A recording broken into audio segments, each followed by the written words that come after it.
Hello students! In our previous video, we saw that during cellular respiration, glucose is converted to ATP, that is energy. Also, we saw that organisms which use oxygen to produce ATP in cellular respiration are called as aerobic organisms, and the process is called as aerobic respiration. While organisms which do not use oxygen to produce ATP by cellular respiration are called as anaerobic organisms, and the process is called as anaerobic respiration. Students, do you know that cellular respiration involves many chemical reactions which are grouped into three broad categories or steps? The first step of ATP production by cellular respiration is the process called as glycolysis. In this process, glucose, which enters the cell, is broken down to produce smaller molecule. It occurs in cytoplasm of the cell and does not require oxygen. Students, please note one very important thing about glycolysis, that this process is common to both aerobic and anaerobic respiration. Whether the organism is aerobic or anaerobic, all these cells carry out this glycolysis process as a first step of cellular respiration. So students, let us see step 1, that is glycolysis of cellular respiration. As we told you students, whether it is aerobic or anaerobic respiration, the first step is the breakdown of glucose into smaller molecule called pyruvate. Glucose is a 6-carbon ring-shaped molecule, and it is broken down into pyruvate or pyruvic acid, which is a 3-carbon straight molecule. This process is called as glycolysis and takes place in cytoplasm, as we have already said. Now students, glycolysis literally means glyco, meaning sugar, and lysis, meaning splitting. That means here sugar molecule is split or broken down into two smaller molecules. Which one is it? Yes, you are right. It is pyruvic acid or pyruvate. Glycolysis consists of 10 different chemical reactions which are divided into two distinct halves. The reactions in the first half of glycolysis are energy requiring steps. Can you name such kind of reactions, students? Yes, you are exactly right. Such reactions are called as endothermic reactions. So you can see that in the first half of glycolysis, ATP, the energy molecule, is being used up to produce ADP, that is adenosine diphosphate. In the first half of the pathway, through a series of chemical reactions, a molecule of glucose is broken down into two molecules of pyruvate. While students, the reactions in the second half of the glycolysis are energy releasing steps. In the second half of the glycolysis, energy from two pyruvate molecules is extracted and stored in the form of ATP, which is formed from the ATP. Thus, we can say that totally 4 ATP molecules are generated during this process. Students, now suppose I give you a question, that during reactions of glycolysis, 2 ATP molecules are produced, and now we are saying that at the end of the glycolysis, 4 ATP molecules are being produced. Pause the video, take a second and think about why we said that 4 ATP molecules are produced. Students, this is because one glucose molecule produces 2 pyruvate molecules. And when one glucose molecule produces 1 pyruvate, it generates 2 ATPs. Since there are 2 pyruvate molecules, there will be 4 ATPs. Now again, observe this glycolysis chain carefully. We find that 2 ATP molecules are used in first half of the pathway and 4 ATP molecules are being generated in the second half of the pathway. So we can say that cell has a net gain of 2 ATP molecules at the end of glycolysis. Thus, glycolysis starts with a molecule of glucose and ends up with 2 pyruvate molecules and total of 4 ATP molecules. We already said that this process occurs in every cell.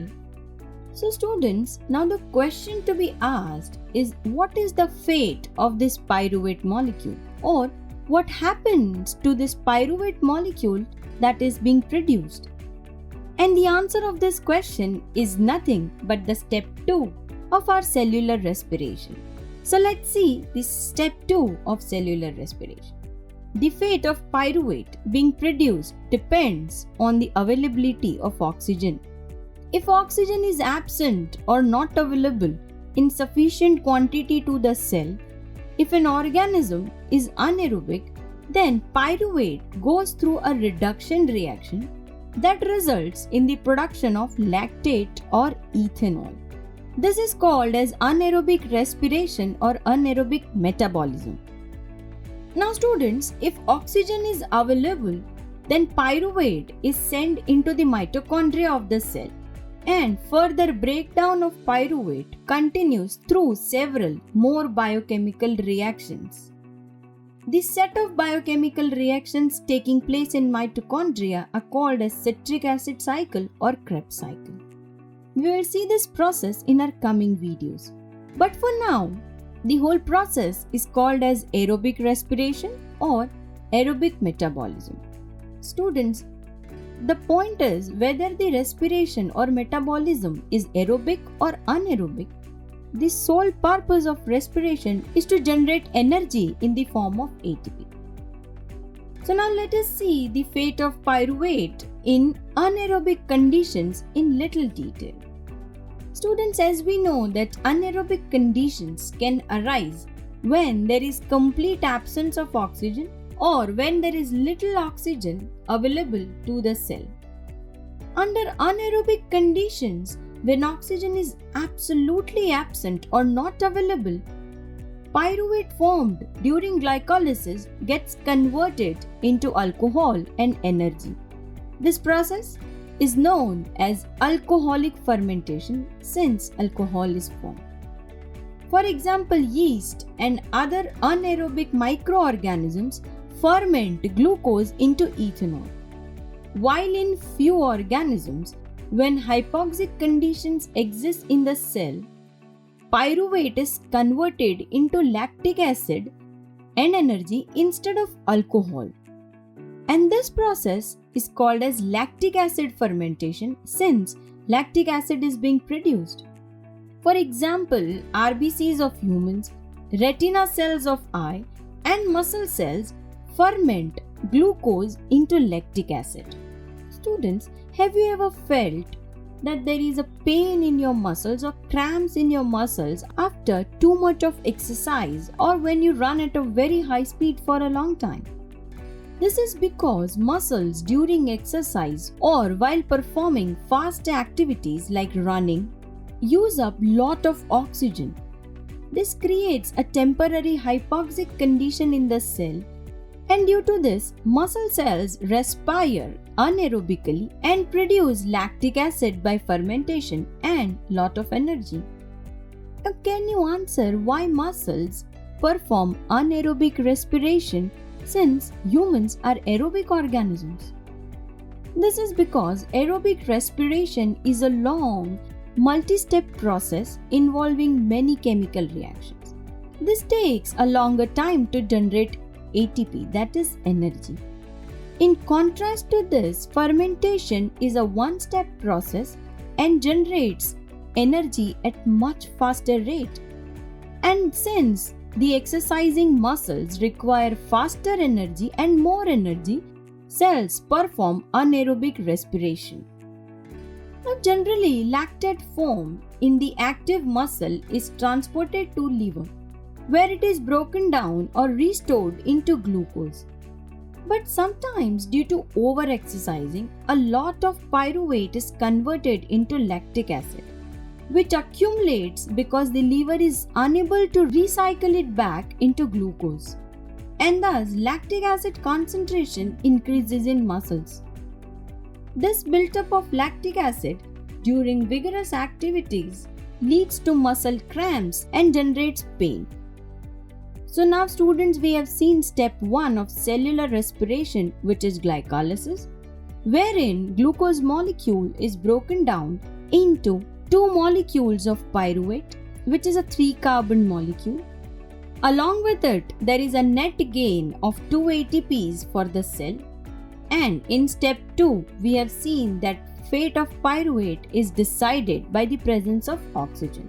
If it is absent in the cell, it undergoes fermentation, that is lactic acid or alcoholic fermentation. But what if oxygen is available? Yes, exactly right. It undergoes aerobic respiration, that is step 3 of aerobic respiration, and we will see this in our next video.